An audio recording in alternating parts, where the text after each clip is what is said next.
Hey guys, welcome back to my channel Kittu Bittu mom पर आप सभी का स्वागत है। और मैं आप लोग के साथ आज मतलब लव मैरिज कहें या कुछ भी कहें या धोखा धोखा धोखा कुछ भी कहें, उसका पार्ट 5 लेकर के आए हैं। ठीक है ना। तो हम लोग कहाँ थे दोस्तों? पता है दोस्तों, मुझे ना वीडियो बनाने का मन ही नहीं कर रहा है। उसका रीज़न एक ही है कि आप लोग सपोर्ट नहीं कर रहे हैं, देख नहीं रहे हैं। लेकिन फिर भी मैं वीडियो बनाऊंगी, क्योंकि पता है ना आप लोग को, मैं तो पहले ही वीडियो में बता चुकी हूँ कि ये वीडियो ना मैं इसलिए बना रही हूँ क्योंकि मुझे अब लग रहा है कि मेरा जान खतरा में है। ठीक है, मैं बहुत ज़्यादा खतरे में हूँ दोस्तों, इसलिए मैं वीडियो बना रही हूँ ताकि कम से कम मेरे जाने के बाद कम से कम मेरे बच्चे का कस्टडी हमारे ससुराल में ना मिले। क्योंकि उन लोग तो रख लेगा, क्योंकि उन लोग का कोई अथी नहीं है, दुनिया समाज को दिखाने के लिए रख लेगा। लेकिन मेरे बच्चे के साथ मेरा पति गलत कर सकता है, मेरे बच्चे के साथ मेरे सास ससुर गलत कर सकते हैं, क्योंकि मुझे और मेरे बच्चे को उन्होंने कभी अपने परिवार का हिस्सा नहीं समझा है। ठीक है ना। मैं पूरी तरह से मैं अपने बच्चे का परवरिश में खुद की हूँ। ठीक है ना। उसमें कोई भी मेरे ससुराल वाले कभी भी मुझे मदद नहीं की है। ठीक है ना। सब उन लोग का दिखावा चलता है, सब कुछ दिखावा है। तो इसलिए मैं वीडियो इसलिए बनाती हूँ ताकि हमारी और हमारे बच्चे का सेफ्टी हो सके। क्योंकि देखिए दोस्तों, मैं बहुत ही ज़्यादा खतरे में हूँ। ठीक हो ना। मैं बहुत ज़्यादा खतरे में हूँ, तो ज़्यादा बात नहीं करूँगी और मैं आप लोग को बताऊँगी। 2013 की बात है दोस्तों, ज़्यादा नहीं, 2-2.5 महीना, मतलब घर से भागने के बाद 2-2.5 महीना ही मुझे मेरा पति रखा होगा, इससे ज़्यादा नहीं रखा होगा, सब मिला जुला करके। ठीक है। तो 2-2.5 महीना में तब तक केस ख़त्म हो गया था, मेरे से सब केस ख़त्म करवा लिया गया। मैं उस समय नाबालिग थी दोस्तों, उस समय मेरा एज था ही नहीं शादी के लिए। ठीक है। बुरी तरह से मेरा पति फंस जाता, मतलब मेरे से हर वो चीज़ किया अपने फेवर में, उसके फेवर में मैंने हर चीज़ बयान दिया। मेरी मेडिकल पर उन लोग का ना इतना पैरवी है ना दोस्तों कि आप लोग सोच भी नहीं सकते हैं। उन लोग पैरवी से मेरी मेडिकल, मतलब गलत मेडिकल, मैं उस समय अपने पापा भैया को दुश्मन मानती थी। मुझे ऐसा लगता था कि मेरा पापा भैया मेरा दुश्मन है, लेकिन मेरा पापा भैया मेरा और सिर्फ मेरे ज़िंदगी के बारे में सोचते थे। मैं कैसे भी सही सलामत रहूं, बस इसके बारे में सोचते थे। लेकिन मैं उस समय मेरे आंखों पर सिर्फ प्यार वाला पट्टी बंधा हुआ था। मैं अपने पति के खिलाफ ना सुनना पसंद कर रही थी, ना मैं अपने पति के खिलाफ कुछ देखना पसंद कर रही थी। मैं बस यही चाहती थी ना, एक होता है ना, मेरा पति का क्रेविंग था जिस्म का क्रेविंग, उसने पा लिया, 2-2.5 महीना पा लिया, छोड़ दिया हमें। लेकिन मेरी क्रेविंग सिर्फ और सिर्फ मेरा पति से था, मेरा पति का प्यार से था कि मैं साथ में रहूं। बस मेरा एक ही ख्वाहिश था कि हम दोनों साथ में रहें। ठीक है दोस्तों। तो उन लोग ना मेडिकल में भी ये वो करवा दिए, मुझे नाबालिग से बालिग बना दिए। ठीक है। सारा वो चीज़ किए जो नहीं करना चाहिए था। ठीक है। सब केस उस ख़त्म करा के बुरी तरह से मेरे ससुर जी, मेरा सास, सब पूरा परिवार मिलके, मेरे पति सब मिलके, सब माइंड गेम खेल करके मुझे घर से निकाल दिया। मैंने बोला, पापा आप मुझे क्यों रख रहे हैं, मुझे क्यों ले जा रहे हैं? पापा ने हमें बोला कि देखो बाबू, हम आए नहीं हैं, हमको बहुत धमकी मिला है कि तुमको जान से मार देगा। क्या करें, बाप हैं, तुमको मुंह ममता में हम लेने आए हैं। मेरे पापा को बहुत धमकी दिया गया था। पार्टी वार्टी का जो आदमी होता है ना, गंदे लोग जो होते हैं ना, उन सब से मेरे पापा को, भाई को बहुत बुरी तरह से टॉर्चर किया गया था कि अपनी बेटी को रख लो, अपनी बेटी के रख लो। ठीक है ना। अपनी बेटी को ले जाओ। मेरे पापा मुझे वहाँ से लेके चले गए। अब मैं बता रही हूँ दोस्तों कि इतना दिन रहने के बाद कोई लड़की को छोड़ेगा, उसका समाज में क्या होगा हसर, ये आप लोग से छुपा नहीं है। कहीं भी मैं चलती थी ना, जब मैं पहली बार अपने घर गई तो मेरा तो सर ऐसे से ऐसे नहीं हो रहा था। कहते हैं ना, मैं ऐसे नहीं थी यार, मैं बस प्यार में घर से भाग गई थी। मैं यही सोची थी कि मैं कभी दोबारा अपने घर नहीं जाऊंगी, लेकिन क्या करूं, मेरा पति और मेरे ससुराल वाले मुझे निकाल दिए थे। मेरे पास कोई चारा नहीं था मेरे घर जाने के अलावा। मैं गई। उस रात में बिल्कुल भी नहीं सोई, थोड़ा सा भी नहीं सोई, पूरी रात रोते रही, याद करते रही। मेरे पास फ़ोन भी था, मैं अपने हस्बैंड के पास फ़ोन कर रही थी, बात भी नहीं अच्छे से कर रहा था, वो मेरे से बात काट रहा था। ठीक है। मैं बार बार बोल रही, मैं तुम्हारे बिना नहीं रह सकती हूँ, मुझे रख लो, बात काटते जा रहा था, क्योंकि उसे सिर्फ और सिर्फ मेरे से पीछा छुड़ाना था। सोचिए मेरे पे क्या बीत रहा होगा दोस्तों। इस वीडियो को बार बार काटना पड़ेगा क्योंकि मैं बहुत ज़्यादा रोने वाली हूँ। मुझे तो क्या हुआ, पूरा रात बीत गया दोस्तों। अगले सुबह मैं उठी, खाना वाना कुछ नहीं खाई, ना नहाई ना धोई, कुछ भी नहीं मैं की, कुछ भी नहीं। उठी तो मेरा पापा मतलब देखे, बहन से पूछे कि खाई है क्या कुछ। मेरी बहन बोली कि नहीं कुछ नहीं खाई है। तो मेरे पापा मेरे पास खाना लेके आते हैं और मतलब देते हुए कि तुम क्यों आई, जब नहीं आना था तो नहीं आती, वहीं मैं अपना ये कर लेती, क्यों आई मेरे साथ, नहीं आना था तो। जब आई हो तो अच्छे से रहो, खाओ पियो, और हम तुम्हारे अति के खिलाफ नहीं है। तो जो करना था तो सब चीज़ खो खवा के आई हो, अपना सारा चीज़ तो तुम्हारे मतलब तुम्हारा जीवन, तुम्हारा इज्जत, सब कुछ तो लूट लिया। कम से कम जो बचा है अपना जान का हिफाजत करो, और जो हम कह रहे हैं वो करो। मेरे पापा मुझे समझाएं, मैं रोने लगी। फिर पापा मुझे प्यार से समझाएं, गले लगाएं, बोले देखो मैया, मेरे पापा मेरे मैया ही कहते हैं। मैया मतलब छोटे बच्चे लोग को मैया कहा जाता है हम लोग की तरफ। बोले बाबू अब रोना धोना कुछ भी होगा फिर भी कोई फ़ायदा नहीं है, क्योंकि वो तुम्हारे से पीछा छुड़ाना था तो उसने छुड़ा लिया। अब तुमको क्या करना है तुम खुद बोलो। हम बोले कि पापा हम ऐसे कैसे उसको माफ़ कर दें, मतलब वो हमारा जीवन के साथ, मेरी इज्जत के साथ खेल गया, हम कैसे माफ़ कर दें, हम उसको माफ़ नहीं करेंगे। और वो कह भी रहा है कि केस कर, हम मतलब हम जो मेरा पति कहा था ना, मैं उसी पर भरोसा कर रही थी। मैं बोली कि वो अपने परिवार के दबाव में है, हम उस पर केस करेंगे तो हमको रख लेगा, ऐसा बोल रहा है। तो मेरे पापा बोले कि ठीक है कोई बात नहीं, तुमको जो सही लग रहा है वो करो, बस कम से कम अच्छे से रहो, अच्छे से, इस तरह से टूटो नहीं। मतलब मेरे पापा ना इस रिश्ते के खिलाफ कभी नहीं थे। हर कोई चाहता है कि मेरी बेटी मतलब अब जब सब कुछ हो ही गया तो अब क्यों खिलाफ रहेंगे, अब कुछ उनके पास बचा ही नहीं, ना बेटी ना इज्जत, कुछ नहीं बचा, तो अब क्यों खिलाफ होंगे। मेरे पापा बोले ठीक है तुमको रख लेगा, अच्छे से शादी वादी कर लेगा, सामाजिक तरीक़ा से ब्याह शादी कर लेगा, तुम चली जाना। मेरे पापा इतने अच्छे थे दोस्तों कि आप लोग सोच भी नहीं सकते हैं। अगर कोई गलत था ना तो मेरा हस्बैंड गलत था।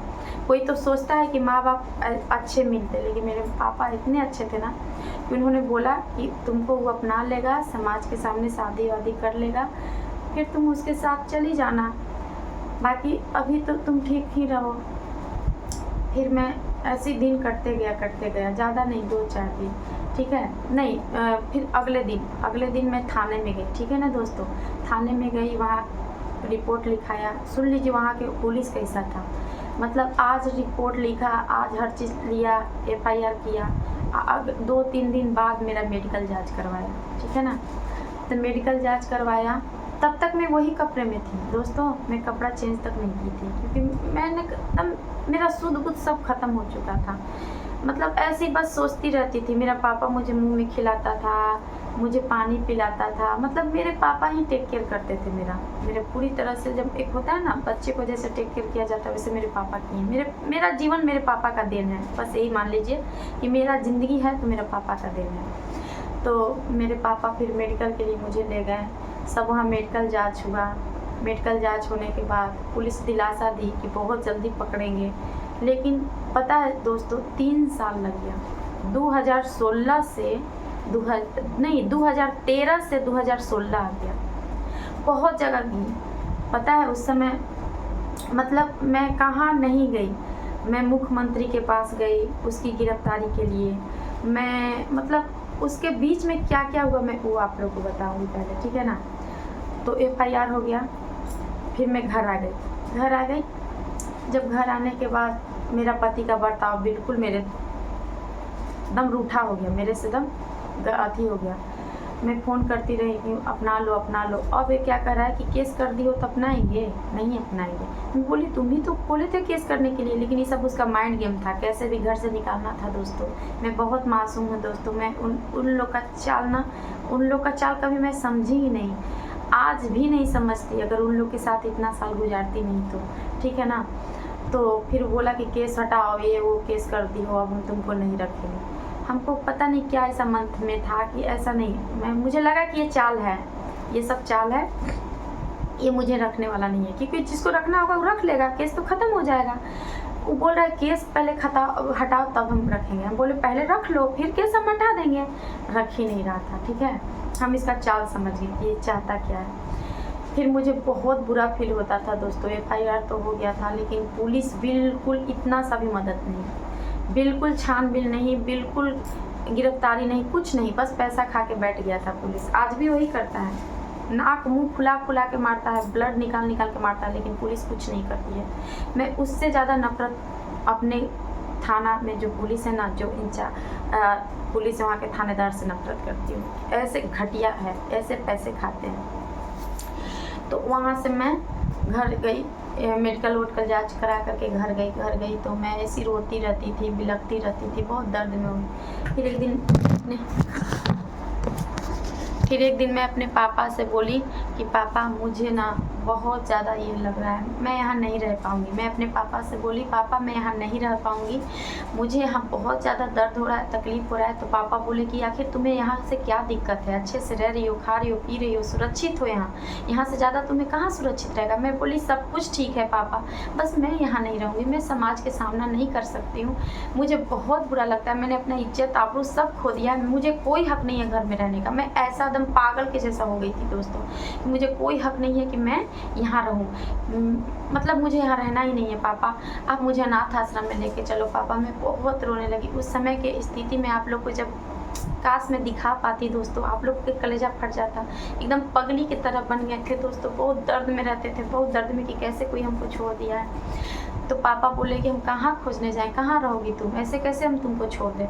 मैं बोली नहीं पापा, आप हमको हाथ जोड़ते हैं पापा, हमको कोई कहूँ रख दो।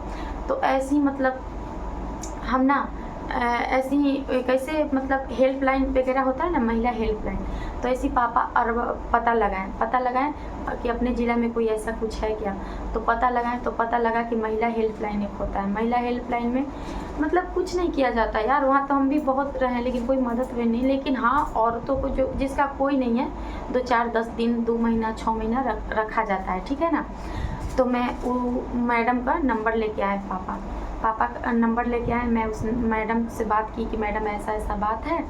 शुरुआत में तो उन लोग इतना ज़्यादा मतलब मेरे प्रति दम ये थे कि अरे तुम आओ मेरे पास, हम तुमको ये मदद करेंगे वो मदद करेंगे। मैं गए भी, मैं बोली कि मैडम हमको रख लीजिए, मुझे घर में नहीं रहना है, मुझे यहाँ अच्छा नहीं लग रहा है, शर्म लग रहा है, कैसे कोई मुझे छोड़ दिया है, अब मैं किस अधिकार से अपने घर में रहूँ, मैं मेंटली टॉर्चर हो रही हूँ, मुझे नहीं अच्छा लग रहा है, मैं सामाजिक शोषण नहीं सह सकती हूँ।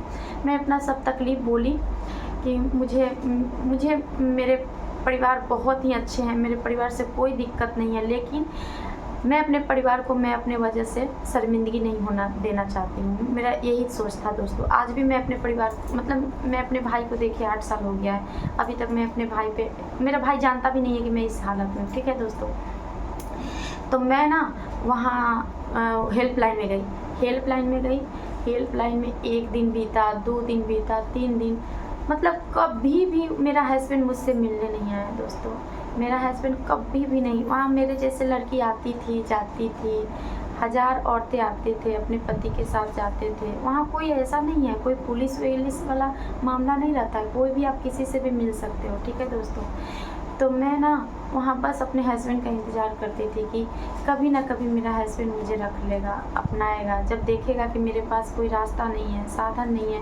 कहते हैं ना कि थोड़ा सा भी कोई प्यार करेगा ना तो आपको वो उतना बुरा हालत में तकलीफ़ में नहीं देख सकता है। पता है दोस्तों, वहाँ छोटा सा, इतना छोटा सा साबुन मिलता था, हफ्ता भर 2 हफ्ता आपको लगाना है, ठीक है, पर वो साबुन ख़त्म हो जाता था। मैं सरफ जो होता है ना, डिटर्जेंट पाउडर जो जिससे कपड़े धुलते हैं, मैं उस कपड़े धुलने वाला पाउडर से मैं नहाती थी, बाल धोती थी।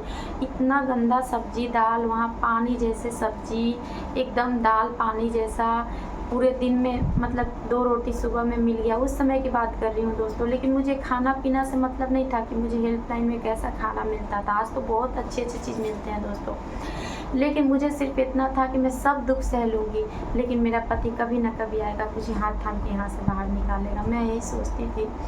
जब भी मेरे पापा मिलने आते थे दोस्तों, हफ्ता में 2 दिन 1 दिन मिलने आते थे, मेरा पापा से मैं दौड़ के जाती थी, अपने पापा का हाल समाचार नहीं पूछती थी, मैं पूछती थी पापा वो मुझे रखेगा क्या, कुछ पता लगा पापा, कुछ पुलिस वुलिस कार्रवाई कर रही है पापा, लेकिन पापा बहुत ही मतलब बहुत उदासी मुंह से बोलते थे दोस्तों कि नहीं बाबू कुछ ऐसा बात नहीं है, तुमको यहाँ दिक्कत है बेटा। हम बोले नहीं पापा हमको दिक्कत नहीं है, बस हमको उसके साथ रहना है, हम उसके बिना नहीं रह सकते हैं पापा। हम मतलब अपना जो भी था फिर हम अपने पापा से शेयर कर देते थे।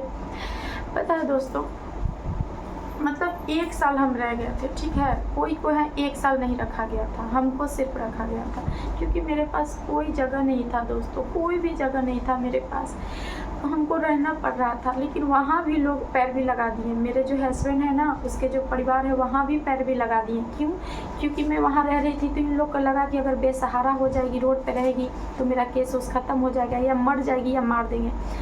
फिर वहाँ के जो मैडम है ना वो हमको बोले कि देखो यहाँ पर तुमको मरवाने की साजिश चल रहा है, इसलिए हम तुमको अब यहाँ नहीं रख सकते हैं, यहाँ और भी लड़की रहती है, खतरा हो सकता है, गोली वोली चलेगा यहाँ पर, ऐसा मुझे सुनने में आया है, हम तुमको रखेंगे तो यहाँ दिक्कत होगा। मतलब इस तरह के वहाँ धमकी वगैरह मैडम बोली कि हम लोग को धमकी मिल रहा है, तुम कहीं चले जाओ। मैं बोली कहाँ जाऊँ मैडम? तो तुम्हारा पापा कहीं ना कहीं रख देंगे। मैं बोली नहीं मैडम मुझे कुछ दिन और रख लीजिए। ऐसे बोलते बोलते उन्होंने मुझे साल भर रख दिया, लेकिन साल भर में 1 दिन के लिए मेरा हस्बैंड मुझसे मिलने नहीं आया दोस्तों। फिर मेरी बहन ना दिवाली था शायद, वहाँ दिवाली था, सोचिए मैं दिवाली में ही मतलब हेल्पलाइन में ही दिवाली मनाई तो, और हमेशा बराबर में फ़ोन करती थी हस्बैंड से रख लो ना प्लीज़, रख लो ना, लेकिन रखता नहीं था कि मैं समाज में क्या मुंह दिखाऊंगी, रख लो, फिर भी नहीं रखता था दोस्तों, बिल्कुल नहीं, मेरे से मिलने तक नहीं आता था। और जब उसको से नहीं हुआ ना तो अपना एक और गेम खेला, पता है कहा ना कि अनु हम तुमको रख लेंगे लेकिन हम तुमको विधवा के रूप में नहीं देखना चाहते हैं। मैं बोली क्यों विधवा के रूप में नहीं देखना चाहते हो? तो उसने क्या बोला कि मुझे कैंसर हो गया। इतना झूठ, अगर भगवान होता ना तो झूठ सच में बदल देता दोस्तों, लेकिन सच में भगवान है नहीं दोस्तों। पता है उसने बोला कि मुझे कैंसर हो गया है, हम मरने वाले हैं, और उसका झूठ हम इतना ज़्यादा टेंशन में आ गए दोस्तों, इतना ज़्यादा रोने लगे, इतना ज़्यादा फ़ोन पे रोने लगे। मैं बोली कि तुम, मेरी ज़िंदगी तुमसे शुरू है, तुमसे ही ख़त्म है, तुम जब तक हो मैं हूँ नहीं हो, मैं भी नहीं रहूँगी, कम से कम धोखा मत दो, ठीक है ना? मैं तुम्हारे साथ जीऊँगी मरूँगी पर धोखा मत दो ना गौतम, प्लीज़ धोखा मत ना दो यार, मुझे साथ रखो, इस समय तुम्हें मेरी ज़रूरत होगी। लेकिन वो तो गेम खेल रहा था कि मैं ऐसा बोलूँगा ना तो मेरा साथ छोड़ देगी, लेकिन मैं बोली कि नहीं, मैं तुम्हारे बिना जीऊँगी तब तो विधवा बनूँगी ना, मैं तो तुम्हारे साथ ही मर जाऊँगी। मैं ऐसे बोली उसको कि मुझे रख लो। फिर सोचा कि अब ऐसे काम नहीं चलने वाला है तो उसने बात ही करना छोड़ दिया, मेरे से बिल्कुल बात नहीं करता था, सब कुछ ख़त्म कर दिया था। मैं रोती बिलखती वहाँ मैं दिन काटते जाती थी, एकदम जेल के तरह था दोस्तों, ना कहीं आना ना कहीं जाना। खिड़की पर घंटों देरी बैठती थी कि कहीं से मेरा पति दिख जाए, कहीं से मेरा पति दिख जाए। वहाँ तीज त्यौहार सब कुछ आया और सब मतलब मैं सच्चे दिल से अपने पति के लिए तीज व्रत भी रखा, हर वो धर्म निभाती थी, वहाँ भी निभाती थी दोस्तों, एकदम जेल के तरह था ज़िंदगी मेरा दोस्तों। पर वहाँ मेरी बहन ना, दिवाली था शायद, दिवाली में कुछ अच्छा सा बनाकर खाना, पहली बार मेरे घर से खाना गया। उस खाने में टिफ़िन के अंदर एक चिट्ठी था दोस्तों, जो मुझे बहुत ही ज़्यादा मोटिवेट किया, बहुत ही ज़्यादा, मतलब इतनी ताकत, इतनी हिम्मत आई ना मेरे अंदर। मेरी बहन इतनी मतलब इतनी अच्छी अच्छी बातें, इतनी मेरे बारे में, मेरे बचपने के बारे में बहुत कुछ लिखी थी कि मैं क्या थी, मैं क्या हो गई, ऐसे वैसे। मैं बहुत लाडली थी दोस्तों, मैं अपने पापा के, भाई के, सबके बहुत लाडली थी। सोचिए ऐसे घर की लड़की ऐसे स्थिति में आ गई थी जहाँ पर मैं छूछे रोटी खाती थी, नमक रोटी खाती, और बहुत प्रेम से कि कोई बात नहीं मेरा पति आएगा एक दिन, ऐसा मेरा पॉजिटिव सोच रहते रहते फिर वहाँ से क्या हुआ कि अब मैडम बिल्कुल साफ साफ मेरे पापा से मना कर दी कि अब हम इसको नहीं रखेंगे, आप अपना कहीं देख लीजिए। मेरे पापा को लेके चलेगा बेटा घर पे? मैं बोली नहीं पापा हम नहीं चलेंगे, हम घर पे जाएंगे ही नहीं पापा, हम रोड पे कहीं रह लेंगे, कहीं जी खा लेंगे, आप मेरा साथ छोड़ दीजिए पापा। पर मेरा पापा हाथ कभी नहीं मेरा छोड़ा। मैं बोली छोड़ दीजिए पापा हमको, हम कैसे भी जी खा लेंगे, कहीं चले जाएंगे हम। सोचिए दोस्तों मेरा ऐसा हालत आ गया था, फिर भी मेरा पति को नहीं लग रहा था कि मुझे रखना चाहिए। पता है दोस्तों इस सब से एक रीज़न था, एक कि मुझे पता ही नहीं था कि उसने मुझे छोड़ा क्यों, ये भी नहीं पता था कि मुझे इतना सज़ा क्यों दिया जा रहा। फिर ऐसे मतलब वहाँ में सिर्फ एक होता है ना, एक उम्मीद, खाली उम्मीद से मैं वहाँ रह रही थी तब कि मेरा पति आएगा आएगा आएगा। लेकिन उसने आना तो दूर, कम से कम दूर रह के फ़ोन पे बात तक नहीं करता था, हिम्मत तक नहीं देता था। लेकिन आज मुझे दुख नहीं होता है जो अपने बच्चों को छोड़ देते कि मेरे 2 बच्चे मासूम हैं, अपने बच्चे का हाल समाचार लेने के लिए फ़ोन नहीं करता है, मेरी हाल समाचार लेने के लिए नहीं फ़ोन करता है। तो मैं अकेली थी तो मेरा हाल समाचार क्या लेना था? जब उसको प्यार था तो छोड़ता ही नहीं, तो जब हाल समाचार क्यों लेगा? मेरी इतनी छोटी सी बात मेरे समझ में नहीं आता था दोस्तों। मैं बहुत मासूम थी दोस्तों, मेरे से सब कुछ वो लूट लिया था, मेरी इज्जत, मेरी आबरू, मेरी ज़िंदगी, सब कुछ मेरा लूट लिया था दोस्तों। मैं क्या करती मुझे कुछ समझ में नहीं आया था। मैं गलत लड़की नहीं थी दोस्तों, बस प्यार में सब कुछ अपने प्यार में बर्बाद कर दी थी, लेकिन मैं गलत लड़की नहीं थी दोस्तों। सोचिए वहाँ पर मेरे पापा पे भी दबाव बढ़ना स्टार्ट हो गया कि अब हम यहाँ नहीं रखेंगे, कितना दिन हेल्पलाइन में रहेगी, जीवन भर हेल्पलाइन में रहेगी, आपका पुलिस कुछ करता नहीं है, आपका केस में कुछ हो नहीं रहा है, ये कहाँ रहेगी, इसका हस्बैंड लेने नहीं आता। मतलब बहुत तरह की बातें हो रही थी। फिर मेरे पापा बोले कि आप मेरी बेटी को इस तरह से टॉर्चर मत कीजिए, अब इसका बाप जिंदा है, ये अनाथ नहीं है। मेरा पापा ऐसा बोला था। बहुत अच्छे से वहाँ रहती थी दोस्तों। पता है, मैं मैडम को खुश करने के लिए वहाँ पर जो कभी दाई नहीं आती थी ना, तो मैं पूरा बर्तन धोती थी, झाड़ू पोछा सब लगाती थी, जो कि हेल्पलाइन में लगाना भी नहीं होता था। लेकिन मैं सब कुछ करती थी दोस्तों। खाना बनाने में मदद करती थी दाई को, ताकि लोग हमको थोड़ी सी होता है ना, सिंपैथी के लिए थोड़ी सी रख ले। मैं बहुत मतलब ये करती थी। इसके आगे की कहानी मैं आप लोग को अगले वीडियो में बताऊंगी दोस्तों, ठीक है ना, क्योंकि वीडियो बहुत ज़्यादा लंबा हो गया है। कि कैसे मैं हेल्पलाइन से कहाँ गई, कब गई, ये सब मैं आप लोग को बताऊंगी, ठीक है ना।